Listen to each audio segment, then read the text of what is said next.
nggak kemas baru aja nih. Cik, suara gue masuk gak? Masuk. Suara gue masuk kan? Suara gue masuk. Cik. Masuk ya? Suara gue masuk. Masuk. Iya, jadi gue udah nawa itu berangkat itu pulang cepet lah kata gue kan. Kapan lagi gue bisa diskusi sama lu kan? Sampai posko ini apa? Jadi Kapolsek itu bawa ini dia ikan, bawa ikan. Jadi diajak bakar-bakar dulu. Nah, akhirnya gue nggak bisa melipir kata gue ini kalau bakar-bakar dulu. Oh iya lupa calon kades. Bukan soal itu bos. Itu momennya. Itu soal tanggung jawab. Oh sih. Ya lu karena ini direkam aja lu ngomong gitu. Lu di mana, Chen? Apa nih? Di rumah. Lagi di mana? Di rumah. Aman di situ. Kalau ada suara gemuruh-gemuruh sih, lu lagi ngapain? Masih ada suaranya? Enggak. Kipas angin ya? Iya. Nah ini ada lagi nih. Nggak kuat mas, beli AC mas. Oh. Motor gua masih di terminal, Chen. Terminal mana? Kampung Rambutan. Hampir sebulan gue tinggal di situ. Lalu naik kapan? Hah? Naik mobil gue. Kan gue balik itu cuma sehari doang. Karena ada acara. Pas gue mau balik lagi ke Jakarta, gue dapet edaran PJJ itu, nggak jadi berangkat lah gue. Gue nonton berita kok Jakarta semakin mencekam, nggak berani ngambil, gue biarin aja. Sampai sekarang. Ya udah, aman kali. Paling tagihannya harga motor kan. Nah itu yang gue pikir, kata gue. Masa gue mau ngambil motor di parkiran, bayarnya sama gue beli motor lagi kan, asik. Iya udah pura-pura lupa aja. Nah, itu ya. Jadi datang ke sana ngambil, bilang naruh hari Minggu gitu. Lalu parkir liar apa parkir ini nih resmi nih? Ada nggak sih parkir itu? Enggak, gue di penitipan pribadi gitu. Oh. Resmi ya, semi resmi lah. Paling ditandain. Iya ini motor sampai berdebu nggak diambil kata dia. Lari ya kayak di parkiran mall gitu.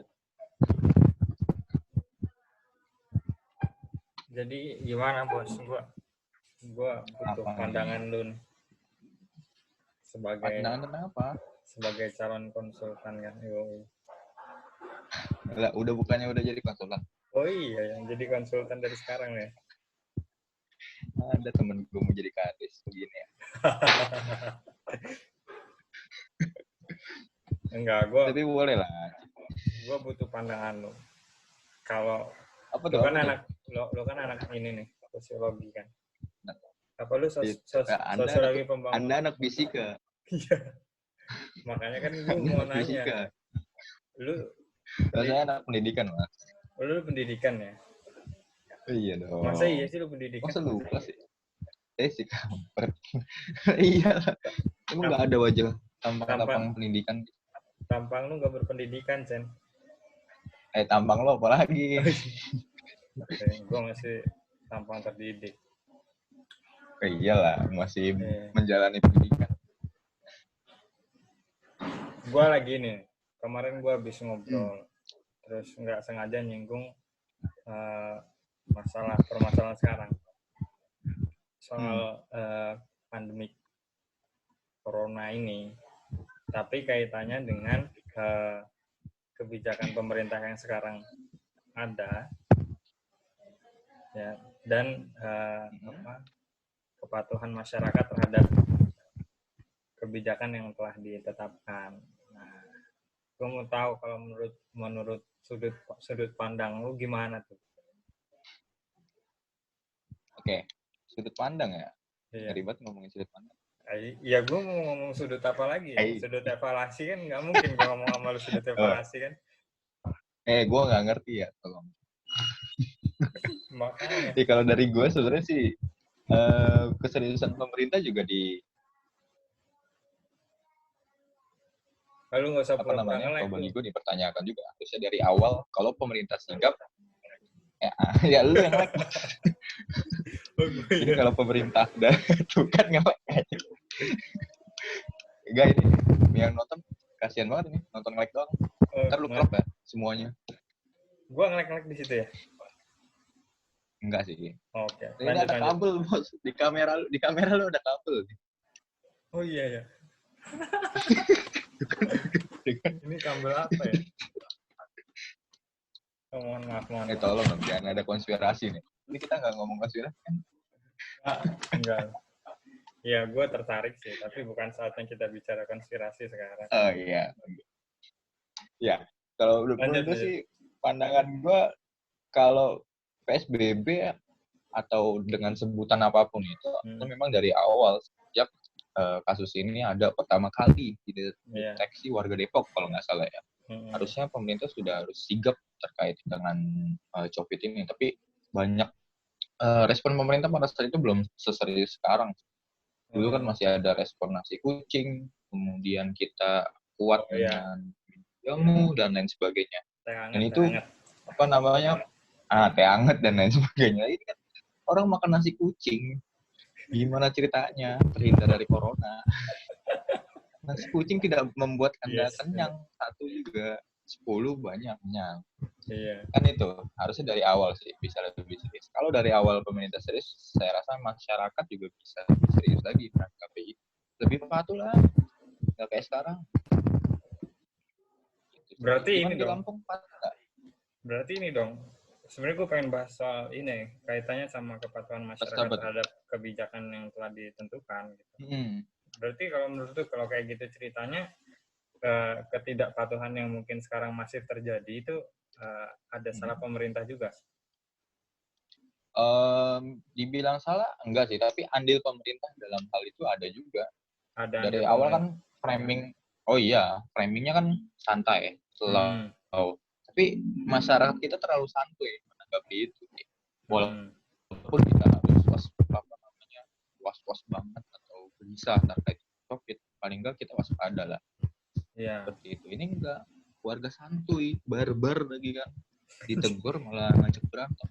Iya. Nggak tahu di sana ada nggak ya ditegur ngajak berantem? Sejauh ini gue belum ketemu sih selama gue jaga di posko. Oh belum ya? Belum. Oh jangan-jangan nggak ada lu banyak loh. Mungkin mereka takut sama gue kali ya. Aja. Lu siapa bos? Waduh. Ya itu sih. Karena gini, kalau waktu gua ngobrol kemarin ada anggapan bahwa salah satu yang menghambat kelancaran dari setiap target yang telah ditetapkan itu adalah tingkat ketidakpatuhan masyarakat yang cukup tinggi. Nah, kaitannya adalah dengan memang karakter masyarakat kita yang cenderung seperti itu. Gitu. Kalau menurut tuh gimana? Budayanya ya? Ya. Budaya lah ya. Iya, itu. Pertama memang PSBB atau lockdown ini sebenarnya bukan Indonesia banget sih. Ya memang juga harus menjalani ini.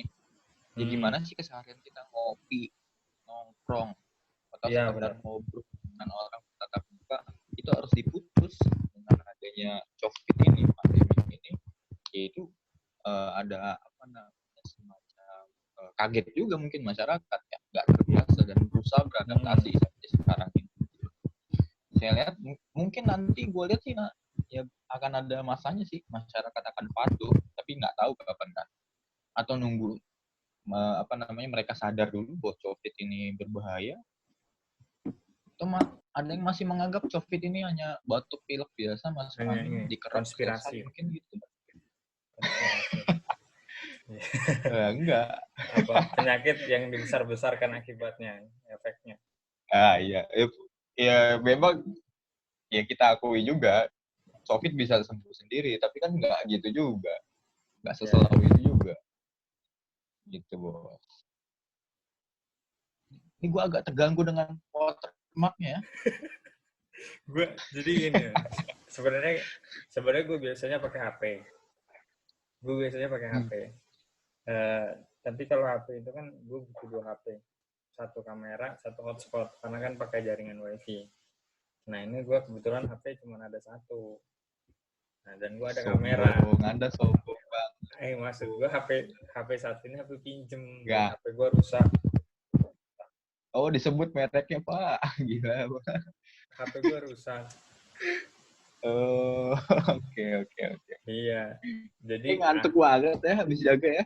Enggak. Emang mata agak sipit karena efek kamera lebih tinggi daripada layar. Jadi kan gua ngeliatnya agak makanya kelihatan. Anda udah ahli kayaknya nih ya. Ahli apa, men? Ahli ngeles. Enggak. Bukan begitu. Anda seuzon. Jadi gue baru searching gimana caranya pakai kamera-kamera yang ada untuk buat jadi webcam. Ketemulah ini, ternyata ada watermarknya. Nah, gue mau ngilangin dulu, kasihan lu. Sudah terlalu lama nunggu dari jam 9 sampai ke jam berapa ya? Jam 12. Enggak, gini deh. Yang nonton perlu tahu, gue dijanjiin jam 9, cuy. 9 malam, jam 9 lewat. Lewat 3 jam. Nggak salah kan gua. Enggak, lewat sehari, Bang. Udah beda hari. Kayak kita mulai sebelum jam 12, coy. Apa udah lewat jam 12 tadi? Oh, gua nggak tahu. Iya gini. Lanjut. Ada juga anggapan yang bilang kalau masalahnya adalah sumber daya manusia kita yang memang punya masalah di hal-hal yang berhubungan dengan ketaatan atau keteraturan. Nah, dan itu dianggap bisa jadi salah satunya adalah faktor kurang berhasilnya pendidikan. Tapi ya nanti kita bahas itulah. Cuman sebelum masuk ke situ gue mau nanya dulu, sebenarnya seberapa penting kalau menurut lu ya kualitas sumber daya manusia ya dengan kesuksesan setiap kebijakan yang diambil oleh pemerintah. Ya, ini khususnya pandemik ya. Atau secara umum lah kebijakan apapun itu yang berkaitan dengan pembangunan atau yang lain. Oke. Kalau menurut gue sih penting banget malah. Jadi dalam negara demokrasi bagi gue kualitas sumber daya manusia itu sangat penting untuk dalam konteks kebijakan ya, baik yang pro maupun kontra. Kalau kalau sumber daya manusianya tidak ada, maka hasilnya adalah orang-orang yang kemudian katakanlah dalam konteks ini taklid buta, iya aja apa kata pemerintah misalkan. Atau misalkan kontra aja nih. Mau pemerintah ngomong apa udah kontra aja, nggak setuju pemerintah dengan dalil yang nggak kuat. Dan itu makanya penting sumber daya manusia sih bagi gua ya. Itu menurut gua nggak tahu menurut lu penting atau enggak nih. Atau kita sepakati sumber daya manusia itu penting. Oke, gue sepakat sama lu aja udah. Kan gitu kan? Iya. Kalau menurut lu sejauh ini gimana? Itu sih. Apanya nih? Ya, kualitasnya. Kalau kualitas, ini gue bacain data aja ya. Iya. Masih gue udah siapin data loh. Gue dari jam 9 nungguin. Gue udah tayangin data buat lu nih. Gila banget. Sebenarnya gini. Ya udah. Ya udahlah. Gue itu gini, sebenarnya ini ya, sebelum masuk, sebenarnya gue itu melihat ada sesuatu yang istimewa dalam diri lu. Apa tuh? Gue itu suka dengan ide dan gagasan yang lu punya. Makanya gue niatnya itu. Gue niatnya itu cuman kita mau ngobrol enjoy aja gitu, tukar pikiran. Tapi karena lu memaksa untuk harus ayo dong kasih topik supaya gue bisa belajar ya, makanya bahasan kita sesuai dengan background keilmuan yang Anda miliki gitu. Oke. Lanjut. Data. Enggak. Tapi kalau kita ngomongin SDM ada namanya indeks pembangunan manusia. Secara umum ya kita ngomongin statistik. Ya lu lebih paham statistik. Enggak, lu nyindir apa gimana ngomong begitu? Ya, enggak, lu lebih paham. Ya, dibanding gua. Anda tersinggung ya, ada sensi ya. Ada beberapa indikator ya. Pertama dari harapan hidup dari manusia itu sendiri, kemudian rata-rata lama sekolah, kemudian ada lagi pengeluaran per kapita. Ini kita ngomongin data tahun 2019 secara umum itu indeks pembangunan manusia kita di angka 71,92. Angkanya itu tinggi. Naik sekitar tinggi 71,92. Jauh naik dibandingkan kita di tahun 2010 katakanlah di angka 6. Artinya memang di tahun 2019 ini SDM kita sebenarnya udah cukup baik secara statistik ya. Kan kita ngomongin statistik. Ini data dari BPS tahun 2019. Itu sih kalau dari sebagai awalan gitu. Jadi ada data yang mengatakan IPM gitu cukup baik dalam konteks statistik seperti itu. Bagaimana implementasinya kemudian? Halo, kedengar? Nah, terdengar. Gini nih, caranya gini nih. Gua kasih tahu. Headset tuh siap, Bos. Jadi ini lu deket sama mulut. Oh gini. Nah. Oh gitu. Malum. Saya biasa pakai headset Samsung. Oh siap. Jadi panjang sebelah. Sebelah. Ini nggak ada. Nah, gitu kalau kita ngomongin indeks pembangunan manusia. Jadi ternyata sebenarnya udah tinggi 71,92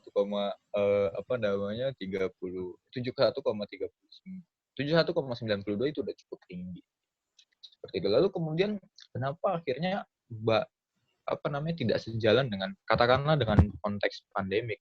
Banyak faktor ya, tadi faktor budaya sudah kita bahas, faktor sosial budaya ya, tadi yang kebiasaan masyarakat kita kumpul-kumpul, asik ngopi, nongkrong, nyebat dan lain sebagainya. Harus menyesuaikan diri. Ini faktor adaptasi aja. Nanti juga akan menyesuaikan diri. Akan ada kehidupan normal baru yang new normal life lah ya bahasanya yang akan terwujud di masa yang akan datang. Asik keren banget gua. Suka nih gue kayak gini nih. Nah, ini masih proses aja. Lah iya dong. Lah kayak kalau para mahasiswa PJJ ya belum biasa aja di awal. Iya. Seterusnya pengennya PJJ aja kali. Mungkin kita nggak tahu. Atau mungkin dulu kita pengennya libur. Nah, akhirnya kita udah libur mulu di rumah. Diwujudkan. Kayak gitu. Itu sih Berarti tinggi ya sebenarnya. Ya, secara angka tinggi. Cuma kan banyak faktor lain. Yang mempengaruhi lah. Bisa jadi faktor politis juga. Tapi indikator harus kita akui. Indikator yang dipakai sampai akhirnya mereka dapat angka sekitar 79 ya. 71,9 apa 79? 71,92. 71,92. Itu indikatornya apa mereka ukur? Harapan hidup saat lahir. Jadi ketika orang lahir, harapan hidup mereka di tahun 2019 itu 71 tahun, 34. Jadi setiap bayi yang baru lahir, dia punya harapan hidup sekitar 71,34. Kemudian harapan lama sekolah, 12,95. Ini harapannya ya. Sedangkan rata-rata lama sekolah di Indonesia 8,34. Nah, ini nanti kita masuk ke pendidikan. Wah, gue suka masuk ke ya. pendidikan juga. Nah, enggak. Wajib belajar kita berapa tahun lebih? 12. Gambar gue macet ya? Kita masih di akal. Macet cuy. Perasaan PSBB kok masih macet ya? Baik. Jangan-jangan baterainya habis aja.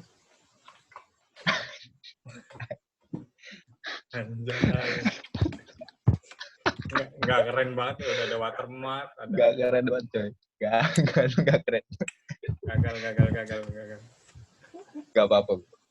Nanti gue cariin tracknya, kasihan. konten. Bukan demi Lupa konten aja. di-crack. Demi konten lupa di-crack. Lupa di-crack. Nah, nyala kan. Hai. Oke. Sebentar. Masih nge-lag. Udah. Oke. Itu sih, Am. Ya. Jadi beberapa indikatornya itu. Dari, IPM-nya. Nah, ternyata memang kalau kalau kita baca beberapa artikel, termasuk Kemenkyu nulis judul artikelnya APBN 2020 dukung peningkatan kualitas SDM dengan cara KIP dan kartu prakerja. Iya. Dua itu. Jadi memang ternyata sebenarnya pemerintah ini punya fokus terhadap SDM sih di tahun ini khususnya dengan keluarnya KIP sudah keluar lebih dahulu, kemudian dengan kartu prakerja yang sudah launching sampai gelombang 4 kalau nggak salah sampai hari ini seperti itu. Lu daftar nggak kartu prakerja? Enggak. Beban mental gue daftar. Ada beban gitu rasanya, kayak gimana gitu. Beban apaan? Otak gue tuh udah mikir ayo daftar HAM lumayan dapat duit gitu kan. Tapi hati kayak berat kan. Yes, gila. Berarti ini dong. Aktivis memang. Ada kamera, Cen. Kita harus pencitraan. Ya, udahlah ntar record aja bagian itu. Iya. Berarti ini dong. Pemerintah nggak salah dong kalau ada orang bilang pemerintah cuma fokus ke infrastruktur. Halo? Nggak kedengeran? Cek. Masuk nggak suara gua? Iya. Masuk. Berarti salah dong kalau ada yang bilang pemerintah hanya fokus pada aspek infrastruktur tanpa mempertimbangkan, tanpa memperhatikan sumber daya manusia. Ya, dibilang salah, enggak juga sih. Karena memang yang terlihat di publik kan itu. Gue nggak pro pemerintah. Bukan berarti gue berpihak ya, tapi gue mencoba membuka data, ternyata memang sudah disiapkan juga dananya untuk itu. Tapi kan, apakah kebijakan itu tepat? Kayak gitu kan. Nah, ya. Sekarang kartu prakerja aja banyak yang mengkritik sampai sekarang penyalurannya. Kemudian dengan adanya KIP dan lain sebagainya, sampai sekarang problem pendidikan yang setiap tahun disusun oleh BEM, SI memperingati dunia Hari Pendidikan Nasional masih ada. Iya. Problemnya masih ada gitu. Ternyata memang ya masih ada problem itu. Kesenjangan dan sebagainya sih. Iya dong, nggak selesai. Gitu sih, Am. Karena kalau selesai repot juga kita. Bingung kita nanti mau kayak pendidikan yang apa yang kita suarain lah. Iya, enggak. BEM nggak bakal ada aksi. Nggak bakal ada aksi. Kalau sudah oke. Itu kan logikanya seperti itu. Dan memang kayaknya juga nggak tahu deh negara mana nggak fokus di bidang SDM ya. Kayaknya semuanya juga rata-rata fokus juga ke bidang SDM. Cuma apakah prioritas atau enggaknya sih? Iya. Kita bisa lihat sih diprioritaskan atau enggaknya sih. Kayak gitu. Tapi Oi. Ntar gue bukain pintu dulu.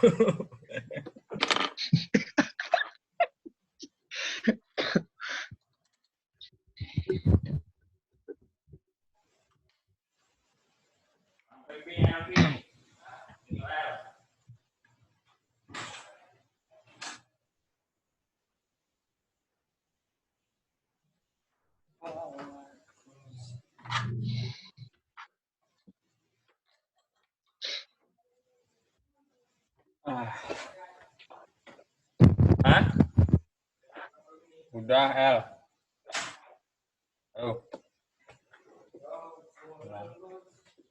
Lagu pakai dimati-matiin.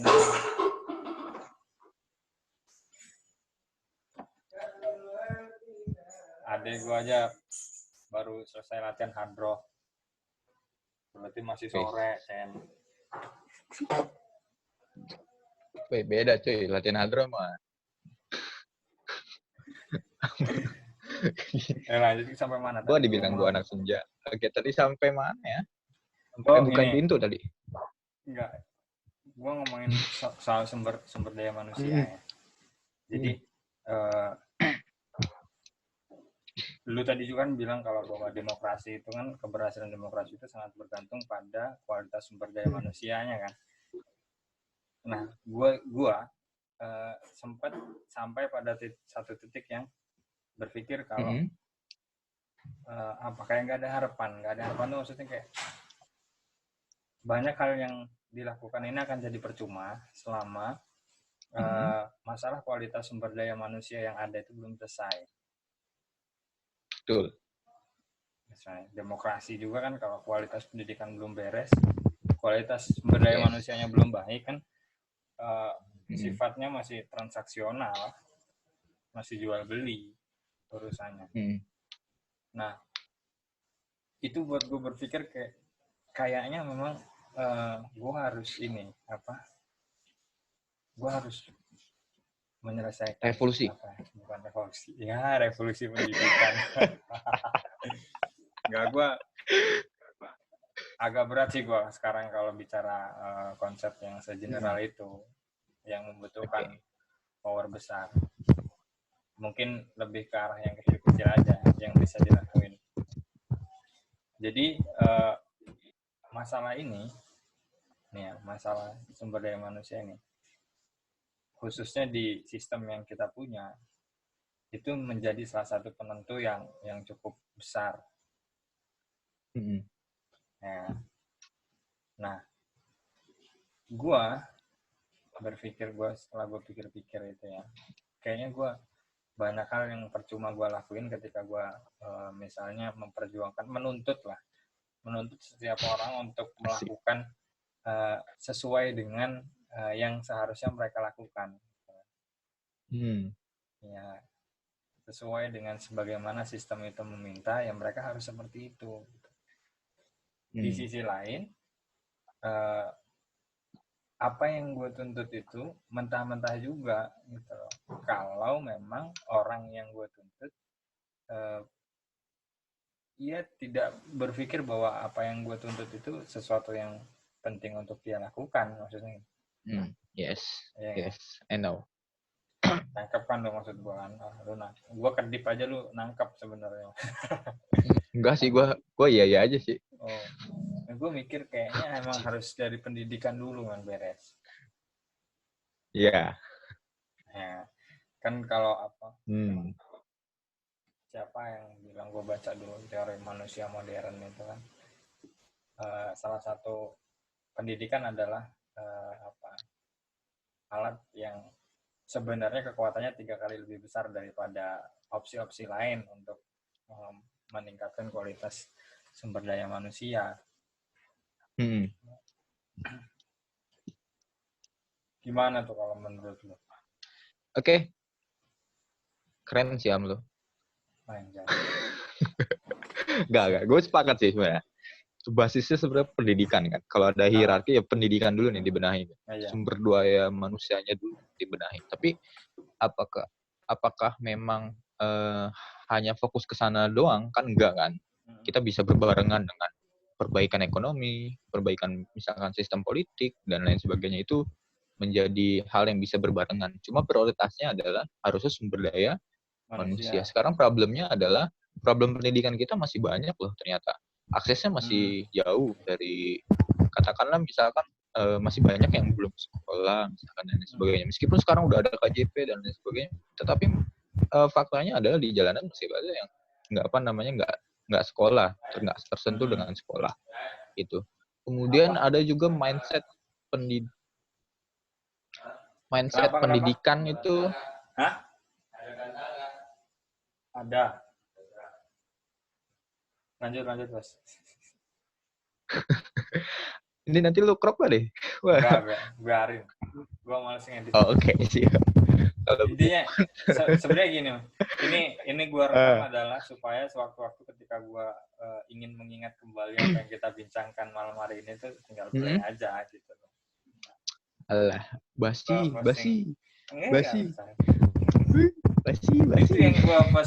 Itu yang gue posting itu nggak ada yang gue edit, apa adanya. Basi. basi.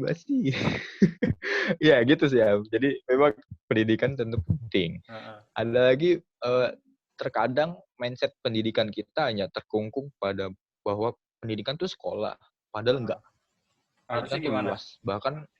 Bahkan pendidikan tuh mencakup segala hal. Lah kita ngobrol, kita kayak gini juga ditonton orang itu juga menjadi sarana pendidikan sebetulnya.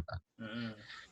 Dan itu yang harus sebenarnya dasarnya itu dulu sih. Kalau menurut gue ya, jadi Mm-mm. mindset berpikir bahwa pendidikan tuh nggak cuma sekolah formal, tapi banyak loh bidang-bidang lain yang harus juga harus dibenahi dan lain sebagainya. Itu. Kemudian kalau itu sudah, kemudian pendidikannya aksesnya sudah dibenahi, kesenjangan sosial akan mengecil, tidak ada jarak sosialnya, malah akan mengecil juga antara si kaya dan yang miskin. Maka nanti sistem yang ideal yang kita cita-citakan atau teman-teman yang cita-citakan juga akan terbentuk kan. Sekarang ideal bagi mahasiswa, karena kan dalam konteks yang lo omongin itu pendidikan ideal dalam konteks mahasiswa kan berbeda dengan konteks kementerian atau dengan konteks pemerintahan misalkan. Bahkan Kita aja sesama belum manusia sepakat pun, nih pendidikan. sesama mahasiswa pun Bahkan, punya anggapan yang berbeda soal ideal. sesama manusia, Sesama mahasiswa. Sesama mahasiswa beda. Iya. Gimana kita bawa ke pemerintah, idealnya beda. Mahasiswa pengennya gini, ternyata faktanya nggak gini, misalkan kebijakannya bertentangan dan lain sebagainya. Kita juga harus menganalisis dalam konteks secara yang luas, bahwa kita melihat bukan sekedar bagi mahasiswa tapi kita harus melihat juga pemerintah memandang pendidikan seperti apa, sehingga kita bisa merumuskan apa yang bisa kita perjuangkan dan memang bisa sesuai dengan pemerintah kayak gitu kan. Kalau nggak sesuai nggak bakal mau demo 10 hari tuh kementerian mau di take down juga UKT tetap aja kan kayak gitu kan. Iya. Siap. Kita ini kita tolak SPU apa? Demo lagi tolak kita tolak SPU. SPU. Siap. Waduh, ngeri ya. Jadi ingat. Gua di kampus lah itu. Sekarang kuliah gua mau lulus. Enggak demo dulu. Udahlah. Ya udahlah ya. Kasihan teman gua. Masa kita sudah berlama. Iya, gitulah. Tapi idealisme harus tetap dijaga, boy. Oh iya, ini adalah salah satu cara merawat idealisme yang sebenarnya. Basi. Anjir, lu bilang basi mulu. Gue kasih tahu gini. Apa tuh? Gue bilang di Jakarta lebih mudah mempertahankan semangat, mungkin bahkan sampai pada idealisme yang kita punya. Kenapa? Karena lingkungan mendukung itu. Kita nongkrong, ngobrol, diskusi kesana kemari, dia mungkin sefrekuensi lah. Sedangkan kalau kondisi sedang posisi seperti ini kan susah. Gue nggak ada teman ngobrol kan, lingkungan juga ini berbeda. Teman ngobrol bukan? Ya makanya gue akhirnya ngajakin orang-orang buat ngobrol gitu, sharing supaya sebenarnya apa gagasan-gagasan yang mungkin dulu pernah muncul di kepala gue itu bisa semakin matang dan semakin kuat lagi. Sajen teh bang. Tapi terkait pendidikan terkait pendidikan dan pandemik ya. Gue punya data yang menarik. Mungkin lu udah baca hasil survei KPAI tentang tentang pendidikan kita. Bahwa ternyata gue cari dulu, bahwa di survei KPI di 2020 ya tentang pandemi ini, 76,7% siswa menyatakan tidak senang mengikuti pembelajaran jarak jauh. Wow. Ada bocah. Padahal gue bahagia bener gue.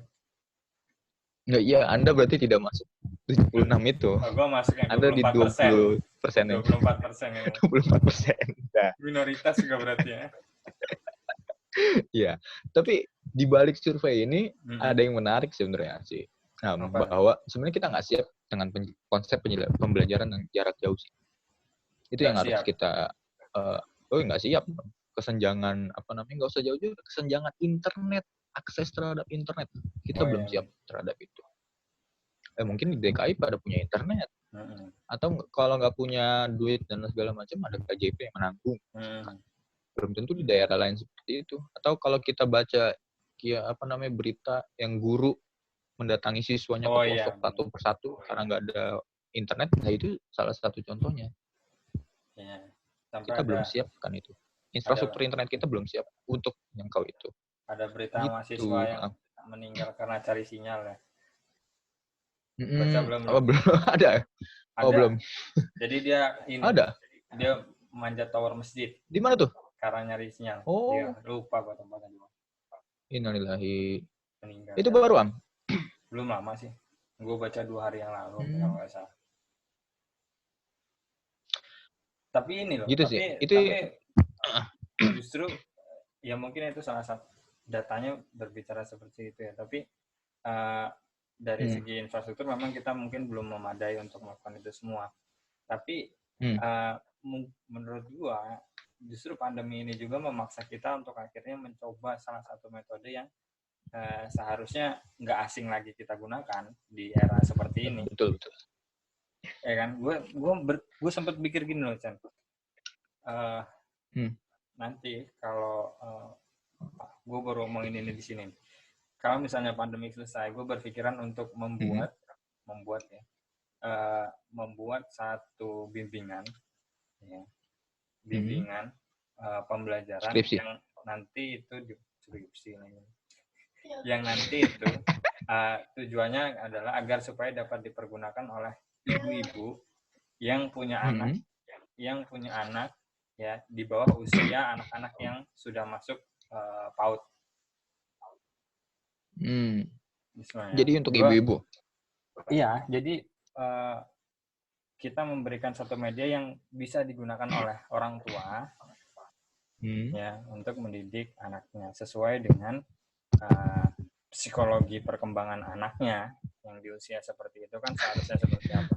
Tapi mahasiswa pendidikan banget. Ini gue biar kelihatan kuliah dulu. Jadi orang itu biar tahu, oh ternyata Ilham belajar juga kuliah. Nggak demo aja kerjaan. Karena gini dong, dari dulu kita diajarin kan bahwa pendidikan pertama adalah keluarga ya. Ibu. Yes, keluarga. Ya. Madrasatul Ula ya. Madrasah pertama setiap manusia adalah keluarga. Di situ ya kan seharusnya menjadi satu hal yang mungkin perlu kita perhatikan juga gitu. Ya enggak? Di momen-momen seperti itu, itu kan momen-momennya banyak hal yang seharusnya bisa dipelajari oleh anak sebelum dia sekolah PAUD, yang itu bisa diajarkan oleh orang tuanya. Nah, gue berpikir untuk menciptakan metode bimbingan itu. Gitu. Bimbingan terhadap mamah-mamah muda. Ya. Karena kan begini, pandemi ini kan menuntut setiap orang tua menjadi guru di rumahnya masing-masing. Ya. Iya. Mungkin saja itu bisa berjalan. Gitu. Jadi misalnya anak usia itu diajarin ngaji lah, ya, atau diajarin baca Al-Fatihah, atau hal-hal yang lain yang mungkin kaitannya menguatkan karakter si manusianya ini. Sepakat Am. Itu penting banget menurut gue, karena itu momen terpenting sang anak ya. Iya. Apa sih kalau di iklan-iklan gitu kan? Momen penting anak ya. Iya. Tapi sebenarnya bisa berkesinambungan dengan kebijakan pemerintah, misalkan yang sertifikasi nikah, misalkan. Oh iya. Dari situ udah harus diajarin tuh gimana jadi. Kok ngomongin ini Anda senyum-senyum ya? Sebelum itu kan udah harus diajarin dulu dong. Atau bahkan ketika ia duduk di sekolah, di bangku sekolah sudah diajarkan bagaimana mendidik anak yang baik, bagaimana menjadi anak yang baik, mendidik anak yang baik seperti apa. Jadi berkesinambungan. Nggak kebijakannya lu ngajarin tapi ketika sebelumnya itu nggak diajarin apa-apa, otomatis dia kaget. Dan ini baru Iya. diajarin dan butuh waktu beradaptasi. Tapi kalau dia udah teori, dia sudah diajarkan sebelumnya, menurut gue sih let's say bisa berhasil, lebih berhasil sih. Tapi itu udah oke sih. Keren banget Ham. Anda Gambar gue macet idola lagi mama aja. muda. Anda macet. Bentar gue nyalain hotspot bentar biar gue pakai HP aja lah. Repot. Anda mendingan bikin konten prank saja Anda. Bentar.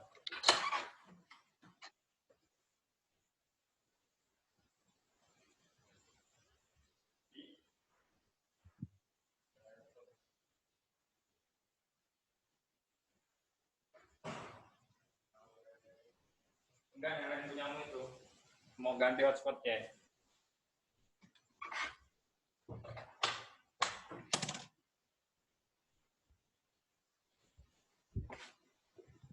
Aku suka.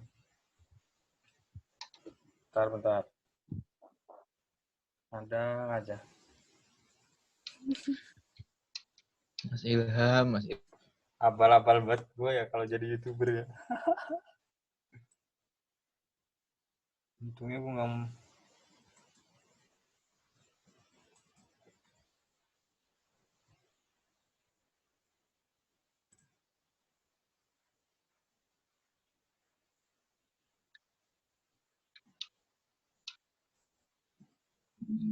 Aku suka.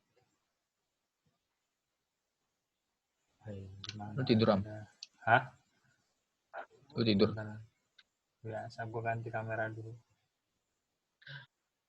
Lu mending bikin konten prank dah. Cocok. Apaan prank sampah?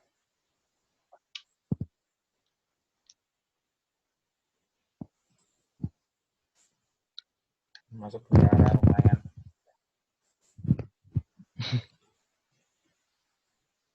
$65. Nah, ini.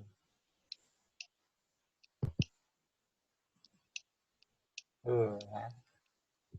Gue udah hadir dengan tampilan baru.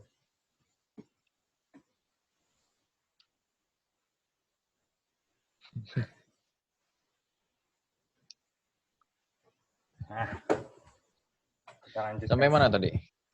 Kudu. Oh, sampai ini. Idola mama muda.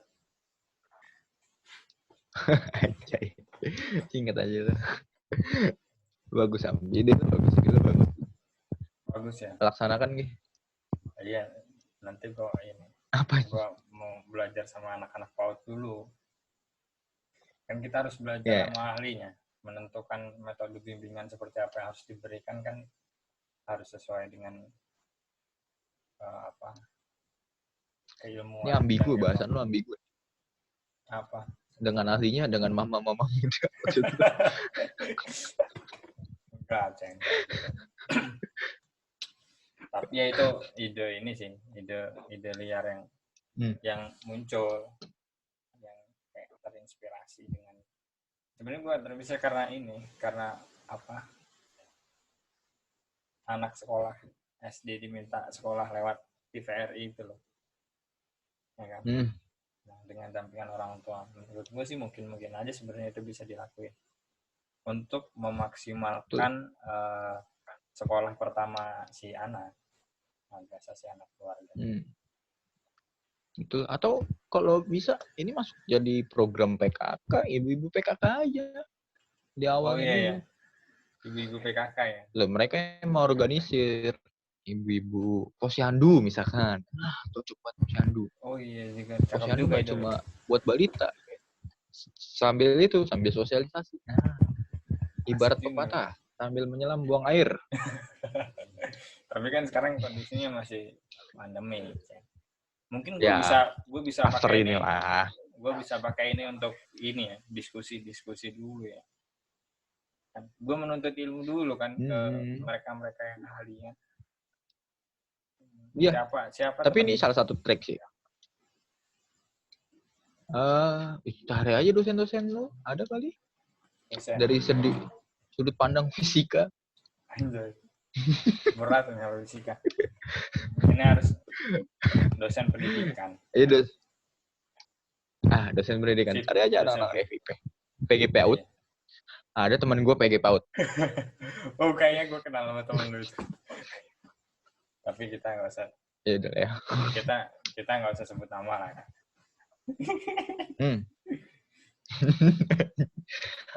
Andai dia menonton ini.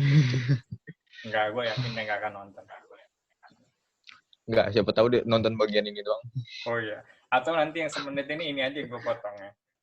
Ini gue taruh di Instagram. Ayo balik. Gitu sih ya. Terus apalagi PG PAUD? Misalkan selain PG PAUD, luar biasa, pendidikan luar biasa itu juga dibutuhin. Gimana ibu-ibu menyikapi baik anaknya atau anak orang lain yang memiliki kebutuhan khusus. Ya, itu juga harus penting sih bagi gue sih. Mungkin udah ada sih program itu. Ya mungkin jadi program unggulan lu ya. Anjay. Cocok ya. Program boleh juga ide lu. Gila. Asik nih gue. Ngobrol sama lu. Benar bisa jadi politikus gue kalau caranya begini. Ya, bisa diatur. Jadi apa? Ide-ide lu itu membuat gagasan gue yang sebenarnya gue sebelumnya ikhlas gitu. Jadi bermotif akhirnya. Loh, ikhlas tuh motif loh. Oh, masih? Gimana coba penjelasan? Motif lu apa? Motif lu apa? Ikhlas. Yuk. Jadi ikhlas tuh masuk dalam salah satu motif menurut gua. Kan bisa ikhlas, bisa dan lain-lainnya lah. Gua nggak mau sebut lah ya. Mengharap ridho itu berarti yang motif juga ya sebenarnya. Oh iya. Oke. Kita harus punya motif itu dong. Lanjut. Asik, soleh banget. Gue jadi anak LDK kan. Menurut lu, metode terbaik yang bisa digunakan untuk meningkatkan kualitas sumber daya manusia. Oke, metode terbaik. Satu metode yang tadi lu usulin. Oke. Itu ya. Itu nggak ngasih jawaban. Kalau menurut lu? Enggak, itu salah satunya. Gue juga baru kepikiran itu tadi. Kemudian selain itu aksesnya juga dari sistem, kemudian dari kondisi pendidikan ya, akses pendidikan dibuka selebar-lebarnya, kemudian mindset pendidikan itu bukan bisnis, itu harus digaungkan. Ada anekdot namanya. Ada anekdot lucu. Jadi gue baca salah satu buku judulnya ya, Sekolah Biasa Saja kalau nggak salah. Jadi di buku itu ada anekdot, bisnis yuk. Ada dua orang ngobrol, wah bisnis apa nih yang menguntungkan? Bikin sekolah. Jadi sekolah ini banyak yang jadi semacam ya ini lini bisnis. Padahal nggak gitu kan. Padahal nggak cuma itu loh, ada bisnisnya. Kayak gitu sih. Itu kalau udah mindset itu udah baik, maka konsepnya adalah jadi terbata-bata ya, udah tengah malam ya. Ada konspirasi atau enggak nih? Nah, apakah Anda sudah mengantuk? Enggak. Atau ada yang sudah mendengar dari belakang? Anda. Enggak. Jadi yes, kalau mindset itu udah hilang, maka penyelenggara pendidikan akan murni untuk mendidik bangsa dan mencerdaskan kehidupan bangsa, bukan sekedar mencari uang di dalam. Seperti peran pemerintah vital di situ. Oh, vital. Betul. Anggaran 20% ya kalau ada duitnya dinaikin lagi misalkan. Atau misalkan memaksimalkan yang ada, ya kayak misalkan kesejahteraan guru diperbaiki dan lain sebagainya, itu kan jadi faktor juga loh kesuksesan pendidikan. Gimana guru mau fokus mendidik, kadang dia ada pekerjaan lain, misalkan setelah mengajar, mencari uang di tempat lain, sejahteranya aja belum, gimana fokus kayak gitu kan. Banyak kok teman-teman kita ya, Am ya. Iya. Tapi gini, jadi guru. Dulu waktu pertama Pak Nadiem jadi menteri itu, gue sedikit ini ada angin segar lah. gue cukup berharap dengan kapasitas keilmuan yang beliau punya, gitu, dengan track record yang beliau punya untuk menghasilkan satu sistem yang mungkin lebih baik. Tapi setelah gue mendengar instruksi Presiden ya ke Kementerian Pendidikan, yang salah satu bunyinya adalah melink matchkan antara pendidikan dan industri, nah itu gue jadi ambiar gue katanya. Asik. Lagi trending. Karena gini, gue melihat kayak berarti dari sudut pandang pemerintah, mereka menganggap pendidikan adalah sebagai salah satu wadah yang dipergunakan untuk mempersiapkan manusia untuk mendapatkan kerja gitu. Ya. Nah, jadi kita kehilangan esensi pendidikan yang sebenarnya dicantumkan dalam undang-undang. Isdiknas itu tujuannya itu kan jelas benar sebenarnya. Nah, itulah akhirnya membuat gue semakin... Tahun berapa? UU Sisdiknas nomor berapa? Gue nggak tahu. Gue kalau baca nggak sampai 20 tahun 2003. Nah, gue nggak sampai sedetail itu. Gue cuma judulnya terus gue baca bagian tujuan khususnya. Yang paling gue ingat adalah ini ada manusia yang bertakwa juga di situ sebenarnya. Nah, itu membuat gue semakin waktu itu yang semakin kayaknya gue nggak mau jadi guru. Kenapa nggak menjadi guru? Justru harus jadi guru kan gitu. Karena biar mengubah itu. Bukan nggak mau deh. Gue mau jadi guru, tapi setelah gue kaya. Gue juga belum jadi guru sih. FYI. Bukan karena jadi gini, hal lain. Jadi gue gini, gue berpikir bahwa sebelum gue bisa berdiri di kaki gue sendiri, ada potensi yang cukup besar untuk gue akhirnya tunduk terhadap sistem. Yang sebenarnya gue nggak sepakat dengan sistem itu gitu. Kenapa gue harus kaya dulu baru gue mau jadi guru? Karena gue nggak mau guru itu sebagai salah satu profesi yang tujuannya adalah untuk mencari mata pencaharian, gitu, untuk menjadikan itu sebagai mata pencaharian. Gue nggak mau. Ya, tapi sekalipun ada mata kuliah profesi keguruan loh. Ada memang. Dan apa namanya? Meskipun nggak menjamin 100%, gue akan tetap berada pada idealisme yang seperti ini soal pendidikan. Guru. Setidaknya itu mengurangi resiko lah. Kalau gue sudah terlalu tunduk itu rawan menurut gue. Gue bisa kehilangan apa yang sebenarnya gue pikirin soal pendidikan. Atau opsi kedua adalah gue mau buat sekolahan. Betul. Itu opsi paling ini sih. Paling apa ya? Paling realistis sih, karena lu bisa mengatur sendiri, memanage sendiri. Kalau sekolah formal ribet ya, lu harus punya gedung dan lain sebagainya. Ya mungkin alternatifnya PKBM, sekolah paket.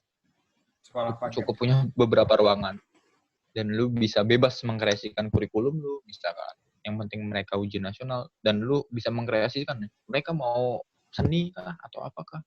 Karena banyak sekolah alam dan lain sebagainya ya mengarah ke sana juga, ke sekolah paket. Itu banyak sih. Gue kemarin ngobrol sama teman gue lewat Zoom juga. Ini dia ketua Bank Untirta. Dia buat namanya Merangkai Indonesia. Dia itu bergerak di bidang pendidikan juga. Dan dia memang ada rencana untuk membuat sekolah juga yang fokusnya pada kecerdasan majemuk. Tapi gue masih belum mendalam itu kecerdasan majemuk itu sekompleks apa dan seefektif apa kalau misalnya diterapkan di satu sekolah. Gue juga baru dengar sih bisa diterapin itu. Menarik sih tapi idenya. Nah itu ya alternatifnya itu. Kalau sekolah formal kan lu susah bikinnya. Lu harus punya gedung, tanah lu harus punya sertifikat misalkan. Harus ada IMB. Wah, sekali kalau misalnya gini, Tapi kalau kalau misalnya gue punya itu semua, yes, gue bisa mengkreasikannya enggak? Atau gue tetap harus tunduk dengan sistem? bisa dengan kegiatan-kegiatan ekstrakurikuler, mau nggak mau. Karena kan lo harus memenuhi kriteria dong. Iya, ya. Mata pelajaran ini berapa jam, dan lain sebagainya. Harus sesuai kurikulum. Ya, Iya, kecuali benar lo juga. menteri lah ya, yang bisa ngubah kurikulum ya. Tapi ya PKBM itu lebih fleksibel. Itu ya. Bisa mengkreasikan itu. Nah, Gitu sih, Ham. nanti gue buat semacam itu juga. Gue banyak Itu rencana. termasuk lo bisa nih, lu bikin yayasan. Ini Iya. gua usul program kerja buat lu nih. Lu bikin yayasan. Iya. Yayasan ini yang bermanfaat, ada bidang sosial, Ada bidang pendidikan. bidang Gue sosial, suka. bidang sosial, ada bidang juga kepemudaan. Nah, ini yayasan secara umum lah ya. Kita tahu. Pendidikannya apa? Lihat tadi, mama-mama muda, kemudian PKBM yang nggak punya kerjaan, kemudian pelatihan prakerja misalkan bagi mereka. Itu luas. Manfaatnya sangat luas. Seperti itu. Ilham for Kades. Iya. Amin. Mudah-mudahan. Kacau. Framing terlalu dini. Kayak gue posting gitu Gak aja rame bener. Jadi tapi jatuhnya gini. Jatuhnya membuat stigma di kalangan masyarakat sekitar sini. Kalau gue melakukan apa-apa itu terus mereka berpikiran dengan apa yang lu pikirin sama. Pencitraan. Tapi udah ada yang berpikiran itu. Hah? Belum sih. Ayo udah jangan. Ya udah lanjut aja terus. Lanjut aja terus. Lo kan yang framing kan teman-teman lo doang. Gak bakal tahu. Dia gak bakal tahu gue. Yang jelas kan itu semua ya, masih berat untuk direalisasikan sebelum wisuda. Anjay. Karena gini, gua itu sudah berpikir untuk membuat apa yang beberapa dari yang gue ceritain dulu itu udah cukup lama sebenarnya. Tapi gue belum punya keberanian untuk memulai itu semua karena kondisinya memungkinkan gue masih harus lebih lama di Jakarta, menghabiskan waktu lebih lama di Jakarta ketimbang di Lampung. Gue khawatir nggak efektif aja daripada ada terus bubar begitu aja kan, mending gue tahan dulu nanti. Nah, dan cobaannya adalah sekarang pertempuran gue menyelesaikan perkuliahan yang saat ini sedang gue lakukan. Anda bersemangat sekali ya ngomonginnya. Semangat bro. Nih, gue semester ini ngambil 20 SKS. Ngambil 20 SKS buat teori. Kebayangkan lo, harusnya gue itu full ke kampus.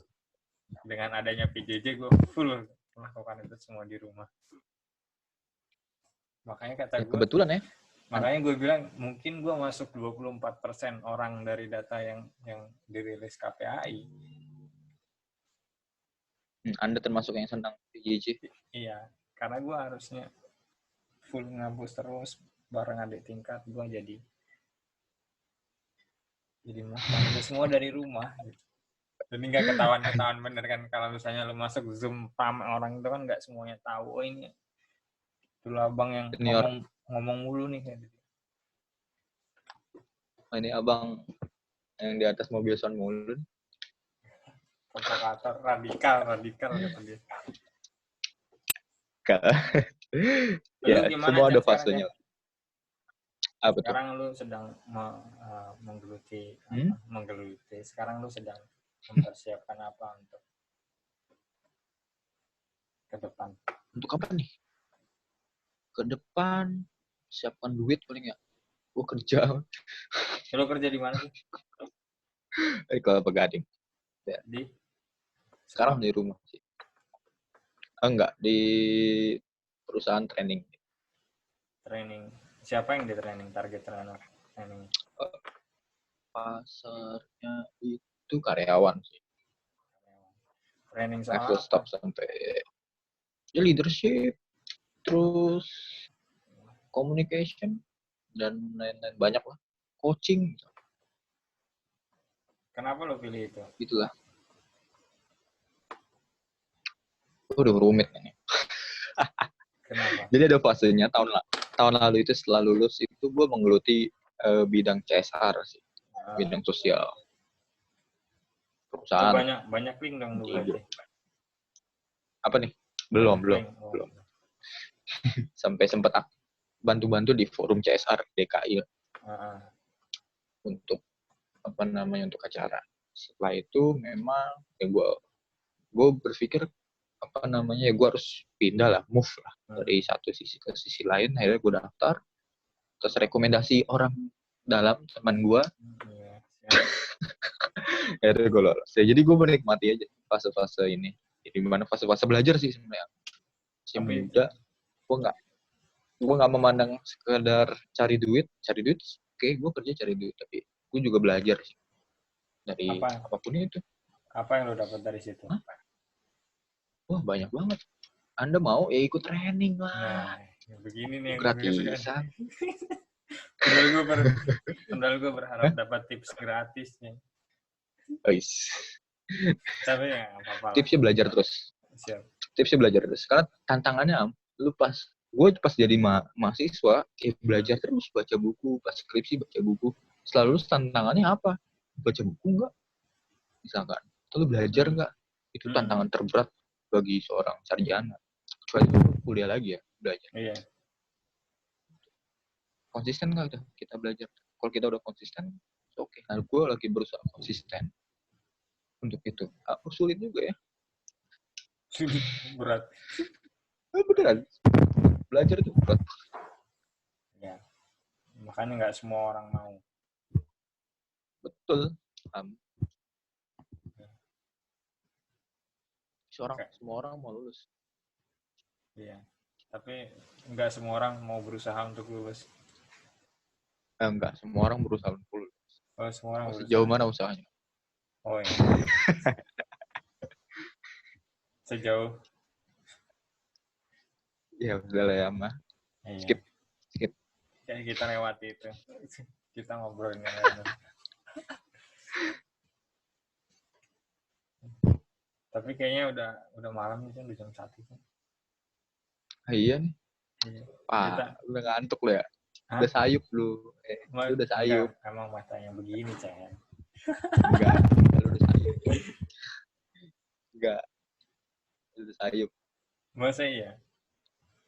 Ya, Anda ini kadang aneh ya. Saya chat ke nomor yang satu, balasnya kayak nomor satu ya. Enggak gini loh. Karena kan gue bilang HP gue rusak. Gue belum kuat beli yang baru. Nah, jadi satu nomor gue pasang di HP mak gue, satu nomor gue pasang di HP adik gue. Kalau gue keluar siang, ya ada kegiatan, gue bawa HP adik gue. Kalau gue keluar malam, gue bawa HP mak gue. Makanya gue kalau gue siang, gue WhatsApp pakai nomor yang Indosat, karena gue pegang HP adik gue. Oh, jadi lu nggak megang HP nih? Enggak, ya itu gue justru malah jadi orang yang pegang HP terus, karena pagi gue pegang HP adik gue, malam gue pegang HP emak gue. Anda ini dari dulu orang paling sibuk ya, punya dua nomor. Atau jangan-jangan satu dipegang admin. Gue curiga sih. Itulah namanya dunia, kita nggak ada yang tahu kenapa bisa seperti itu kan. Kadang kita sudah berencana kan, masih aja ada halangan. Kita udah janjian jam 9, ternyata gue baru bisa pulang setengah 12 kan. Nih kalau gue ketemu lu beneran, gue udah berkata kasar. Gue tidak mau menodai sucian bulan Ramadan. Tapi ini, gue di awal ngeliat lu megang pulpen aja, gue udah merasa bersalah gue. Buset, niat banget kata gue. Gak ada cuy, itu catatan kerjaan gue. Oh. Gue Nggak ada, gue nggak lihat. Tapi Kebetulan ya, lagi lembur aja gue. tapi memang gue yakin lah lu tanpa itu semua lu bisa menjawab setiap pertanyaan yang ada di kepala gue. Enggak sih, lu kadang nanya di luar konteks sih. Lu bilang temanya sumber daya manusia. Gue lupa belajar copit. Untungnya gue udah jadi sebelum hari. Kata gue, Tapi kan orang. kan Ya itu soal berkaitan. Memang berkait berkaitan. orang Memang bridging lu terlalu luas, lu terlalu jauh. gini sebenarnya. Kan biasanya tuh gue ngobrol-ngobrol aja karena lu minta ya akhirnya ya. Nah, dan gue kan harus ini kan kayak orang-orang yang lain itu mengaitkan dengan intro-intro yang faktual, yang terkini. Ya. Betul. Lu pikir gue nggak berpikir tadi gimana caranya gue menyambungkan antara corona dengan pembangunan sumber daya manusia. Gue rasa lu punya catatan, Am. Gue rasa lu baca catatan. Enggak. Gue cuma belajar ini tadi. Gue baca-baca lagi buku sosiologi pembangunan. Ngapain? Emang lu ada? Hah? Ada lah. PDF. Ada fisika pembangunan. Malah gue nggak punya buku itu. Supaya keilmuannya nggak terlalu jauh lah. Jadi gue khawatir lo menjelaskan sesuatu tentang teori, tapi gue nggak ngerti apa-apa. Bahaya. Intinya gue tertarik dengan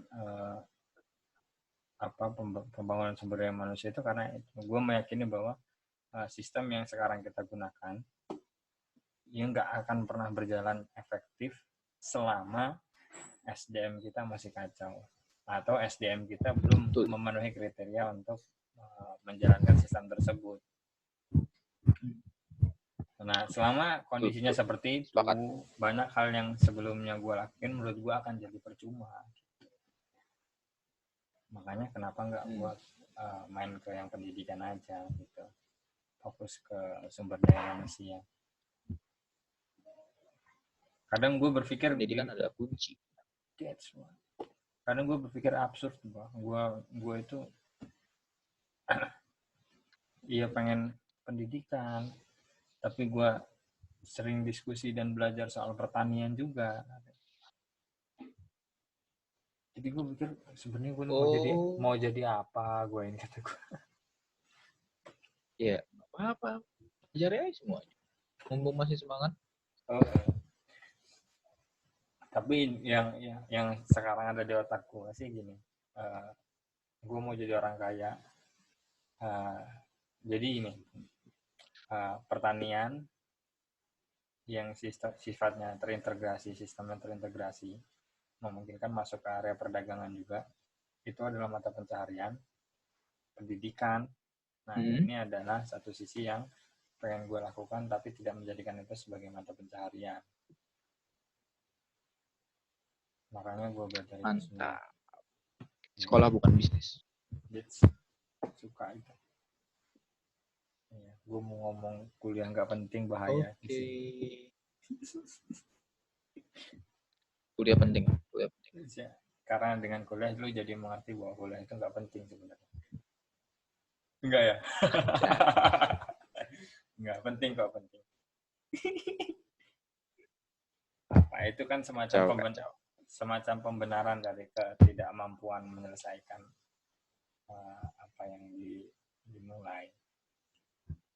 Gue netralisir ya, sepertinya dirimu sudah ngantuk sebenarnya. Ya udahlah, thank you waktunya. Mohon maaf karena kita janjian jam berapa kan? Gue ingetin. Apa? Enggak, ini gue ingetin. Ketemu gue katain. Kita janjian jam 9, tapi itu jam 9 terlalu sore kan untuk diskusi serius. Alasan. Ya,